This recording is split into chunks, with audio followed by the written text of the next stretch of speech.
Welcome back to the Call of Duty Black Ops 3 custom zombie mapping tutorial series. Today we're going to be talking about adding perk machines, and we're going to be adding the mystery box as well. That'll be a bit of a trick that we're going to have to do, but we will get to that in a little bit. So let's go ahead and get into the perk machines.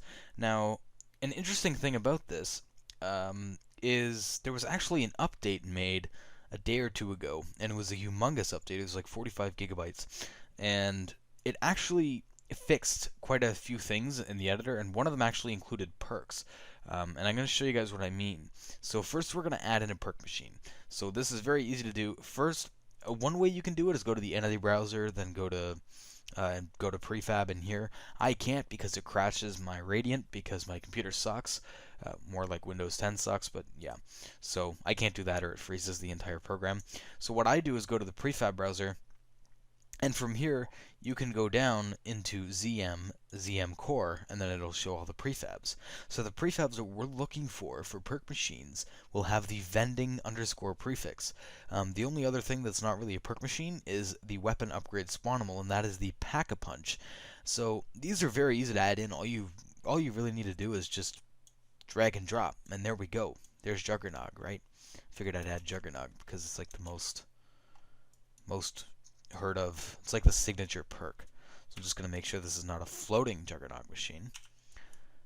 And go back. Okay, so while this perk machine is here, I will tell you guys what I mean. So before, when these tools first came out, you could not see this model at all.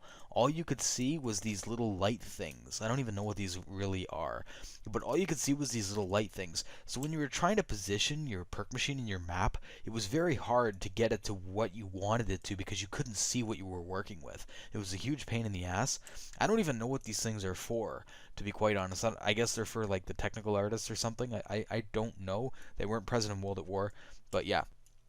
But now it actually shows the actual model in the editor, so it's a lot easier to work with. So now that we have that, I'm going to head and hit R to rotate it, and then click, and I'm going to put it in the corner like that. Okay, that's not rotated as much as I wanted it to be. That's better. Okay, so now we have the Juggernog machine. Great. So that is how you add a perk machine. It's really that simple. You just drag it in and position it how you want. You can even do it with a Pack-a-Punch machine, like right there.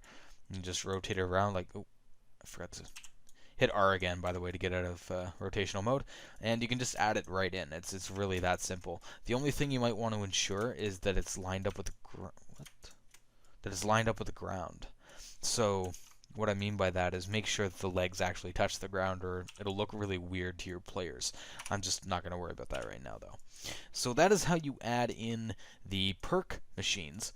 Now we're going to add in the mystery box. Now the problem with the mystery box is they actually forgot to include, I don't know if they forgot or they just didn't bother to include the prefabs for it in the actual tools. They had to be extracted from the Giant.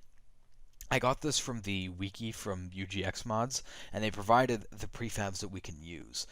So I'll have a link below where you can download those, but it'll come with box 01, box 02, box 03, and then box start. So box start is obviously where you want the starting mystery box to be, and then you can add all of these for different box locations. So I'm going to drag this into the map really quick, and there's our box.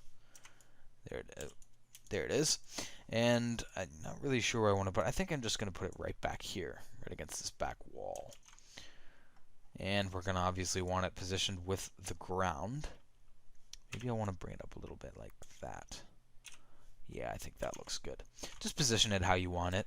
So there is the mystery box. It's a little bit hard to see. I'm going to see if I can turn off this lighting, just normal based fake lighting. There we go. Just so that we can actually see it a bit better. So there is the box, and obviously you want the arrow facing outwards. So this is the prefab setup, so it'll do the teddy bear stuff and all that kind of stuff if the box isn't there, and etc.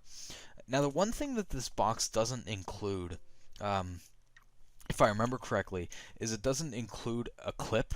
So essentially players will be able to get on top of the box. Maybe they can do some glitches or something like that. So all you need to do to fix this is just simply draw a player brush. On World at War we used to draw a clip brush, but in this it's called a player brush, which we want to draw. So we're just going to draw a brush, And typically you want to make it go all the way to the ceiling just to be sure that you're not going to have to deal with any glitches, right? You don't want any glitches in your map.